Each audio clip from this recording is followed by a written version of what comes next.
Namaskar, welcome at English Study. I am Rekha Gupta. This is 2020 English series practice set 8. Please video को like और share करें. Do not forget to subscribe the channel. Let us see the first question of today's video. Question number 1. Never Never Land is depicted in Peter Pan by J.M. Barrie. तो ये question never Never land जो है किस work में depict किया गया है इस नेवर नेवर लैंड को, तो पीटर पैन में डिपिक्ट किया गया है और ये किसका वर्क है? J.M. बैरी का। Question number 2, human nature does not change, this theme runs in J.M. Barrie dear Brutus. Human nature does not change, ये जो थीम है ये J.M. बैरी के डियर ब्रूटस में देखने को मिलता है। तो याद रखेंगे J.M. बैरी का वर्क है डियर ब्रूटस, इसमें आपको थीम मिलेगा human nature does not change, और J.M. बैरी का ही एक वर्क है पीटर पैन जिसमें नेवर नेवर लैंड को डिपिक्ट किया गया है। Next question, who says God will come we will be saved, if we drop him he will punish us. तो ये जो सेंटेंस है ये किसके डायलॉग है? ये व्लादिमीर के डायलॉग है और ये किस वर्क से लिया गया? ये जो सेंटेंस है तो वेटिंग फ्रॉम गॉडर्ड से लिया गया है। तो याद रखेंगे वेटिंग फ्रॉम गॉडर्ड से ये डायलॉग लिए गए हैं, व्लादिमीर के डायलॉग हैं। और व्लादिमीर कहता है कि God will come and we will be saved, if we drop him he will punish us. तो ये इस जो वेटिंग फ्रॉम गॉडर्ड है इसमें व्लादिमीर और इनके साथ एक और कैरेक्टर होता है, उसका नाम आप लोग कमेंट बॉक्स में बताएंगे। दोनों ही क्या करते हैं? वेटिंग फॉर गॉडर्ड में गॉडर्ड का वेट करते रहते हैं। Question number 4, who is the author of this poetic plays? The Countess Cathleen डेडर, the Green Helmet, a Full Moon in March. ये सारे जो पोएटिक प्लेस है इसके लेखक कौन है? तो W.B. येट्स। याद रखेंगे W.B. येट्स जो येट्स हैं इनके ये सारे पोएटिक प्लेस हैं।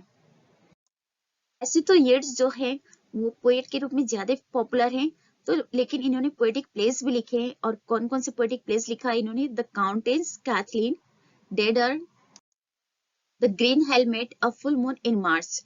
तो याद रखेंगे ये सारे पोएटिक प्लेस हैं किसके? W.B. येट्स के। Next question, question number 5, one of J.M. Singe's plays depicts the tragedy of the fisher community by the story of the pathetic Maury. Name it. J.M. Singe का एक प्ले है जिसमें Fisher community के tragedy को depict किया गया है। किसके द्वारा? पैथेटिक मॉरी के द्वारा। तो J.M. Singe के उस प्ले का नाम बताना है, तो नाम है उस प्ले का राइडर्स टू द सी। तो याद रखेंगे राइडर्स टू द सी किसका प्ले है? J.M. Singe का प्ले है। और J.M. Singe जो है ये इस प्ले में फिशर कम्युनिटी के ट्रेजेडी को डिपिक्ट करते हैं।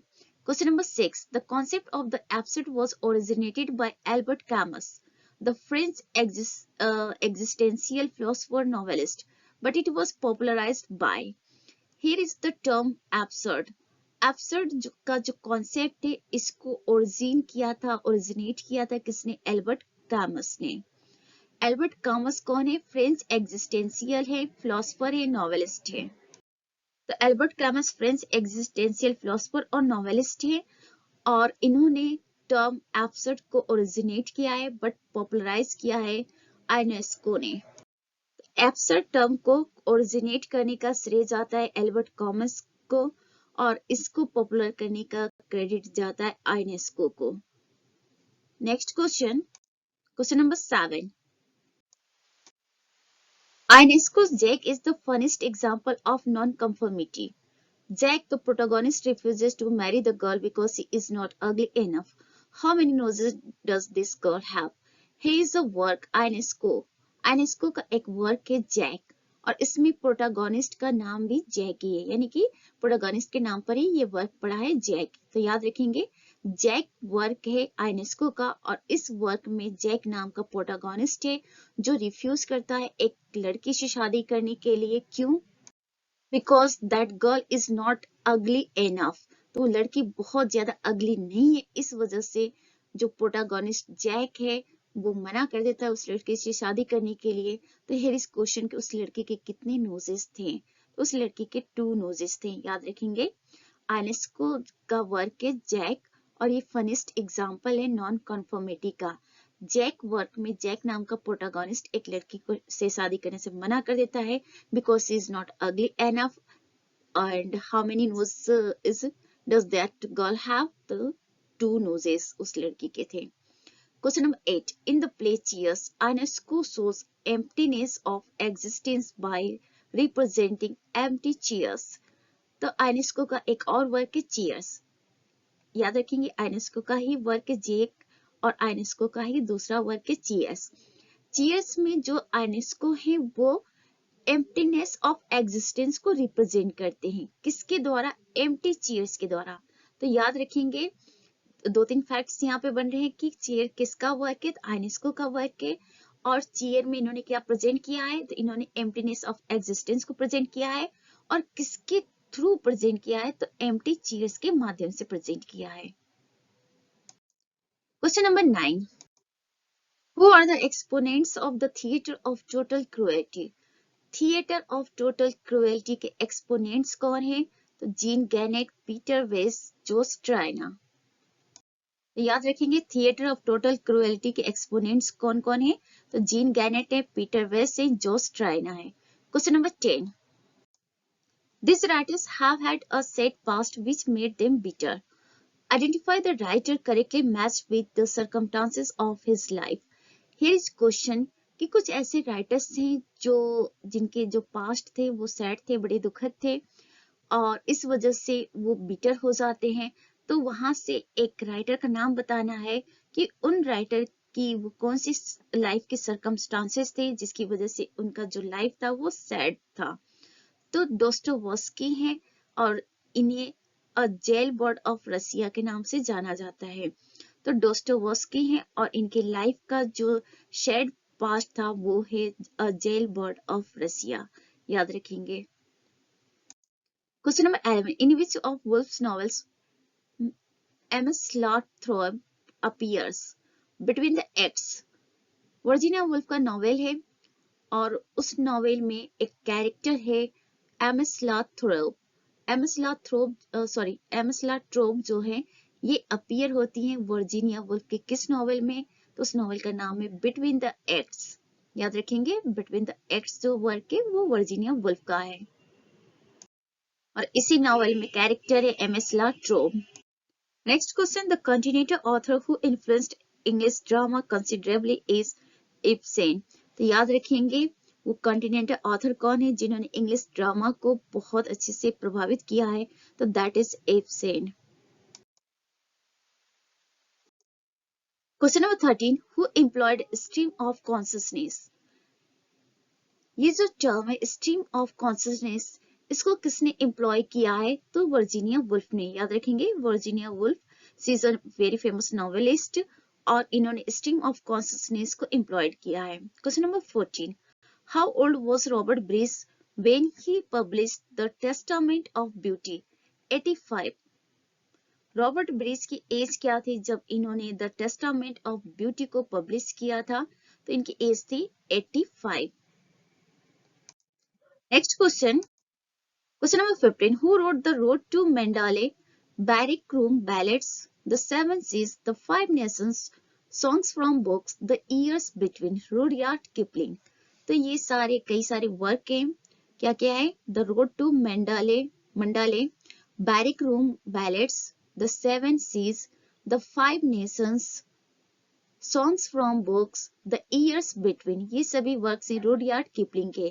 तो याद रखेंगे रुडयार्ड किपलिंग जो है बहुत ही फेमस ऑथर है। इनकी फेमस वर्क है Jungle book.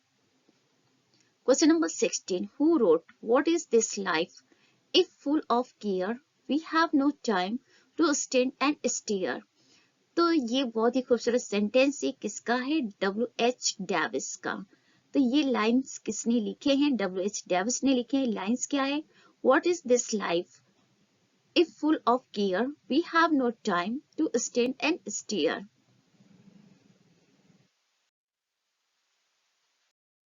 Question number 17 which modern novel ends with the words she walked rapidly in the June sunlight towards the worst horror of all?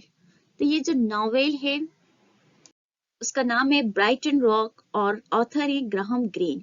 तो याद रखेंगे एक नॉवेल है जिसकी एंडिंग होती है she walked rapidly in the June sunlight towards the worst horror of all. तो जो नॉवेल इस लाइन के साथ एंड होता है उस नॉवेल का नाम है ब्राइटन रॉक और उस नॉवेल के ऑथर हैं ग्राहम ग्रीन। तो याद रखेंगे ब्राइटन रॉक किसका वर्क है, ग्राहम ग्रीन का है, और जिसकी एंडिंग होती है इस लाइन से she walked rapidly in the June sunlight. Question number 18, what is the name of the Tibetan mountain retreat described by James Hilton in the Lost Horizon. देखिए तिब्बतन माउंटेन का नाम बताना है जिसको जेम्स हिल्टर ने अपने वर्क द लॉस्ट होराइजन में क्या किया है, मेंशन किया है। The name of that Tibetan mountain is Shangrila. तो याद रखेंगे उस तिब्बतन माउंटेन का नाम है सांग्रीला जिसको जेम्स हिल्टर ने डिपिक्ट किया है द लॉस्ट होराइजन में। Next question. What is the title of G.B. Shah's 5-part play which is supposed to trace the history of mankind? George Bernard Shaw का एक प्ले है जो कि 5 पार्ट में है, उसका टाइटल पूछा जा रहा है और उस प्ले में जॉर्ज बर्नार्ड शॉ ने मैनकाइंड की हिस्ट्री को ट्रेस किया है। The name of that play is back to Methuselah. याद रखेंगे बैक टू मेथुसेला किसका वर्क है, जीबी शॉ का। कितने पार्ट में, 5 पार्ट में। क्या है ये, प्ले है, और इसमें इन्होंने क्या रिप्रेजेंट किया है, जीबी शॉ ने, history of Mankind. Question number 20, name the novel in which the sailor recalls his entire personal life between the moment of his falling into the sea and his death.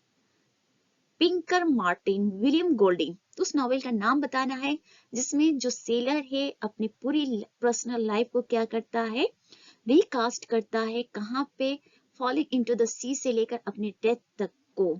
तो उस novel का नाम है Pinker Martin और novelist है William Golding.